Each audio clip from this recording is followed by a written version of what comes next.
নবনির্বাচিত মার্কিন president Donald ট্রাম্পের শপথ গ্রহণের দিন আজ। এ নিয়ে দ্বিতীয় মেয়াদে ক্ষমতায় বসতে যাচ্ছেন তিনি। ট্রাম্পের অভিষেক অনুষ্ঠানকে ঘিরে করা হয়েছে নানা আয়োজন।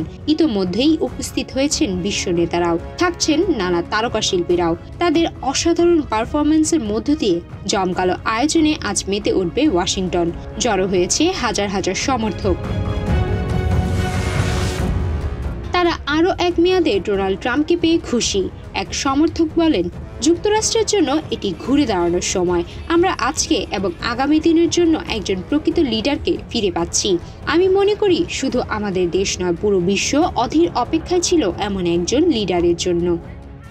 Turning point for our country. We're going to start taking back what's ours, start cleaning up the mess we've had for the last 4 years. So it's time for some change, some good change. I think the biggest takeaway from today, or for today and going forward, is that we actually have real leadership back.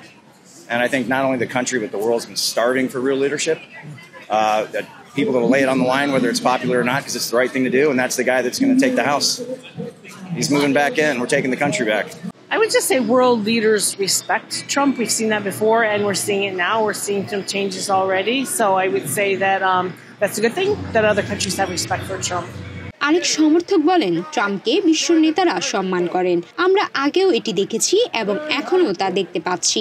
আমরা ইতোমধ্যেই বিভিন্ন পরিবর্তন দেখতে পাচ্ছি। আমি মনে করি এই পরিবর্তনটা ভালো, কেননা বিশ্ব নেতারা ট্রাম্পের প্রতি সম্মান বোধ করেন।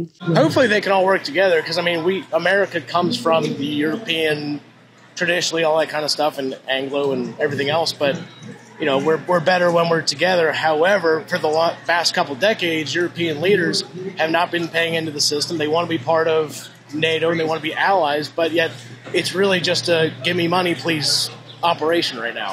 And Trump was the first one to really call them out on it. So we can be better together, but they got to step up to the plate.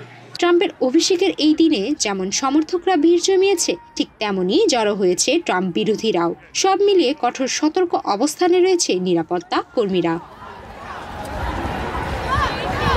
শপথের দুদিন আগে ওয়াশিংটনের রাস্তায় বিক্ষোভ করেছেন ট্রাম্প বিরোধীরা, যাদের বেশিরভাগই নারী। এছাড়া নিউ ইয়র্ক ও সিয়াটলেও ট্রাম্প বিরোধী ছোটখাটো প্রতিবাদ হয়েছে বলে জানা গেছে। বিক্ষোভকারীরা এ কর্মসূচির নাম দিয়েছে দ্য পিপল মার্চ, যা আগে হিউম্যান মার্চ হিসেবে পরিচিত ছিল। এটা 2017 সাল থেকে নিয়মিত হয়ে আসছে। কয়েকটি গ্রুপের একটি জোট এর আয়োজক। তারা আন্দোলন করছেন ট্রাম্পিজমের বিরুদ্ধে। এই জোট বিভিন্ন ইস্যুভিত্তিক বিষয়ে কাজ করে। এর মধ্যে আছে জলবায়ু পরিবর্তন, অভিবাসন ও নারী অধিকার। সুমায়া মিতু, বাংলাদেশ প্রতিদিন।